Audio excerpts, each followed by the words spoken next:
Hi guys, welcome back to Breva Creative. Today we're going to be making some polymer clay earrings, and with those earrings we're going to be cutting them out with resin 3D printed clay cutters, like cookie cutters for clay, but the resin 3D printed. And we have a whole video on exactly why those are better. It has to do with the resolution and the way that filament cutters create stepping so there's not as sharp an edge and some other fun stuff.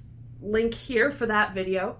But I'm just going to be using some more of these resin cutters to make these earrings today, and follow along. Hope you enjoy. So here's a couple of the shapes that I've been working to put together. These are just in SketchUp, again, link below. And we're just kind of messing around with some shapes. Here's the profile we're using. We kind of use the follow me tool to trace this around whatever shapes we draw. So then we take it into the 3D printer software itself. We just take that model in and it kind of slices it up into a bunch of layers that the 3D printer can read. So now that we have the file created and ready to go, we just plug it into our resin printer here and get it started. We've calibrated our settings to work perfectly for our cutters, but that's going to vary depending on your resin as well as your printer. So now that we finally have our cutters, we can go ahead and cut some stuff. I took some recommendations from comments on a previous video, and I will be using Fimo clay this time, except for that blue on the right hand side. For some reason I didn't need blue and my idea needed blue, so I've got just the Michaels brand blue. But working with this stuff, I do definitely recommend the Fimo brand. It's really great and worked out real well for me. It's a little bit old. I did buy it a while back, so it did take a little bit of mushing around to finally get it warmed up and soft, but that's true of most clay, honestly. You kind of have to get it softened up before you start working with it. But once it warmed up, it actually rolled out and did what it needed to do pretty easily. So for this first design, I'm doing fully solid, like opaque colors, and I'm going to be doing something kind of Mondrian inspired. That's a Stijl artist. If you know, you know. If not, you'll recognize it once I put it together. And I'm not necessarily copying a specific artwork. I'm just kind of doing something in the style of Mondrian. So I'm just cutting up a bunch of rectangles that are all the same height, and I'm going to piece it together by eye, sort of, once I have the rectangles made up for myself. You could entirely do this technique with a pattern. You could just print it out super miniature and cut your stuff to fit, and that would work just as well. So the reason I'm making them all the same size is I'm going to kind of mush them all into a block, and then I can shape them and mash them together and kind of stretch that block out a bit so that I can get the shape and size that I need. On this one, I'm just going to use a basic square cutter just to square off my edges, because once I've worked with the clay, it's going to be all soft and rounded and mushy and clay-like. So we're just going to clean up the edges of the thing that I'm making, and we will use the fun, exciting shapes on the next one. I really love working with this blade. It kind of cuts really nicely, but I definitely was recognizing that I will need to practice cutting straight down, because the clay kind of wants to take you off at an angle. Sort of like cutting a block of cheese. Sometimes you can't get it quite straight all the way down. That's very much what it was like, so I need to practice that. So next I needed a bunch of black lines to divide all of the shapes. Again, per the artist Mondrian's work, there's usually nice, solid, perfectly straight black lines dividing each block of color in the work. So that's what I'm doing here. I'm just getting all of the spaces divided by these solid black lines, and I'm sort of trying to vary the thickness of the black stripes that I'm adding in, but I definitely, most importantly, am just making sure that there's a little piece of black in between each block of color. Again, cutting these slices was especially hard, trying to get perfectly straight up and down. If anyone has any tips on that, that'd be great. Honestly, one of those like wire cheese cutters or those soap cutters that you see all the time, one of those would be perfect for this. I just need a super miniature one for clay. Now I'm just mashing all those shapes together. Once I've got it nice and assembled, I want it to be somewhat square, and I'm just kind of crushing it down to the size and shape that I need. And then I'm using a tile just to make sure that I have kind of the flattest, squarest edges that I can achieve.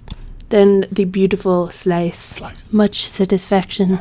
Very pleasure. Oh, I don't know what happened there. Sorry about that. So now I'm just slicing, and again, getting that slice even and consistent was hard here, and it especially mattered here. So I was a little frustrated at how some of these came out, but it is what it is, and this is, as always, a learning process. I think another mistake that I made here, you might have seen on the previous slice there, was a air pocket, sort of a bubble inside of the yellow, and I actually didn't even work out the yellow. See, there's the hole there. I didn't work it at all, soften it up. I just sliced it straight out of the package, and there must have been an air hole in the package. So note to self, make sure to knead everything yourself, make sure there's no air pockets. But you can see with these handy dandy itty bitty little tools, I was able to patch it up, and you can't even tell. And now to use our marvelous cutter to just square those edges up and get it perfect. And I wanted as little waste as possible on these, so I think I did pretty good getting that shape down to right about the right size, and just had little shavings on the sides that came off with the cutter, so I was very happy with that. You could entirely just bake these with the shavings on and pull them off later. They'd pop right off because the cutters cut so cleanly. But I wanted to save my scraps and do some experimenting and some other stuff with it, and I'm actually super happy with some of the things that I came up with. But you gotta wait till later in the video to see those. So again, the first, last, and some of the other slices didn't come out entirely well because the ends are kind of fishy, and again, I was struggling with vertical cutting. So I'm just chopping all of that and mixing it in with my little bits and pieces that I cut off, getting that all nice and chopped down to a somewhat even size. And then I'm just going to mash that all together and try to get like a marbled effect with these colors. They're beautiful colors together as it is. So I just mash it all together, and then I can recut another set of earrings, but this one a little more abstract and marbly. And this was a bit of a messy process, of course, but we've all been playing with Play-Doh since we can remember, and you just kind of pick up the little pieces with a big piece and it all sticks together. And then you can get it all mashed out, rolled out, and reworked into a new piece. And this is why I think it's worth just peeling those little scraps off of the edges of the cutout pieces, because the more you can turn into earrings, the better. Less waste, so much better. So I'm just kind of taking that slab that I just mushed together, slicing it into little slivers, and just kind of reorienting it so I get a more linear pattern. This is just kind of something I was messing around with, and I think it turned out really well. There's definitely more variance in color along the sliced edge, and I'm glad I turned that up because the top and bottom were kind of more spotted like a cow. So it depends on the effect you want, but I'm happy with what I did here. And now we're going to roll it out, and I'm just using an aluminum rod from Home Depot. I think this is maybe a 1/2 inch aluminum rod, but I know you can also get an actual rolling pin for this stuff that's plastic or whatever. This is just what I had, so that's what I use.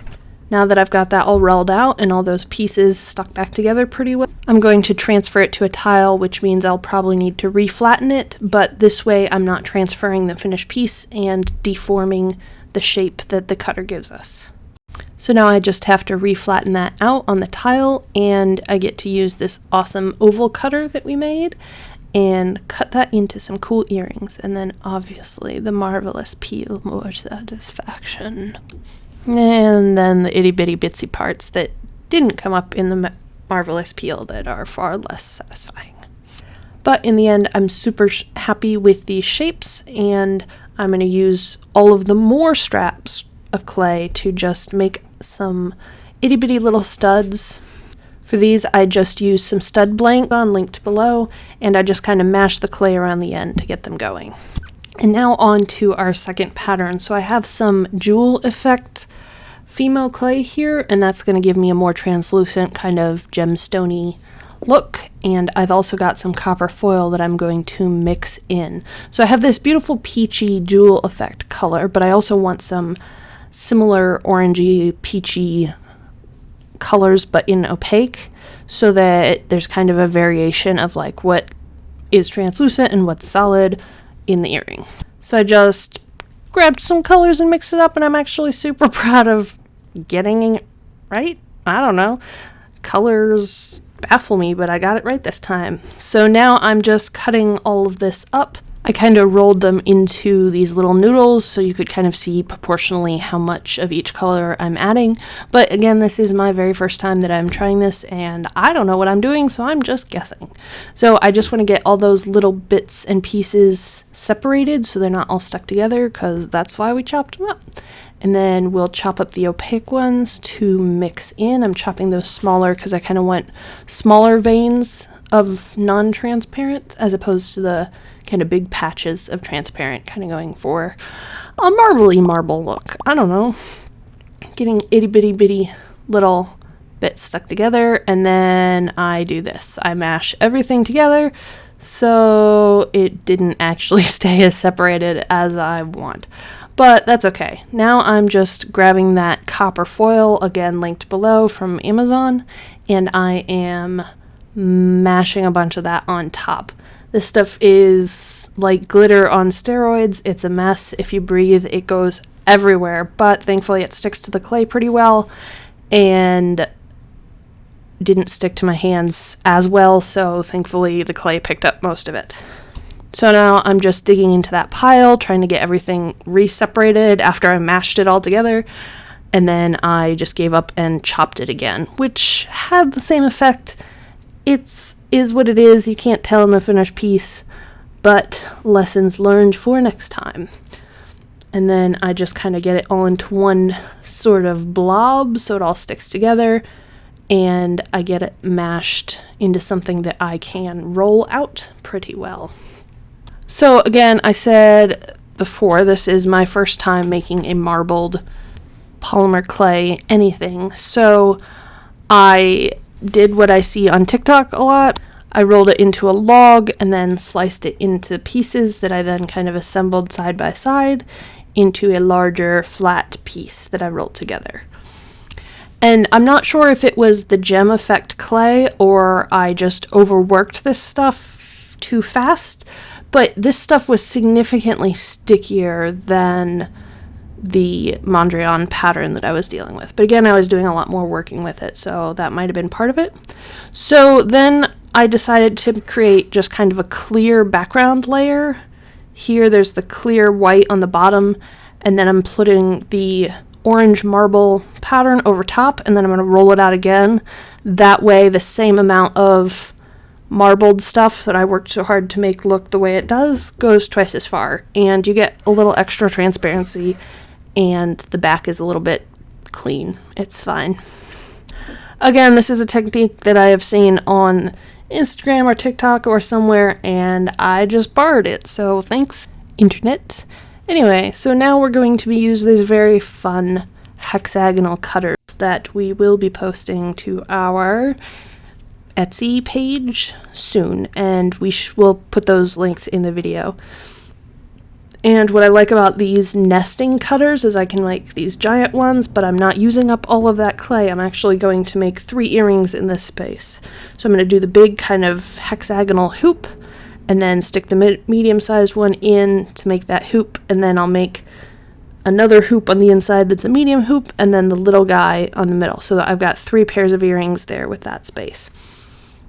And again, I really struggled with this batch of clay because for some reason it was significantly stickier.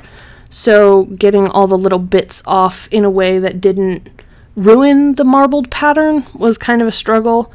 And then I brought in cornstarch to try to help my struggles, and it ended up causing some problems with the lamination because when I got the cornstarch in between the layers of clay, it caused it to not stick at all, and that caused some issues. But as you can see here, I ended up with a whole tile worth of earrings pieces, and I'm actually super happy with it. After baking, they turned out beautifully, and then all that was left was to assemble and put them on the little earring cards, and I will have those available at my next artist market here in San Antonio. I'm not sure if I'm ready to put these up on the Etsy because there's a lot goes into making these, and I'm still kind of refining it, so they're not on the Etsy yet, but maybe one day they will be. And I did use a drill to pop the holes. I decided not to do the holes before baking because I think it's cleaner with the drill after.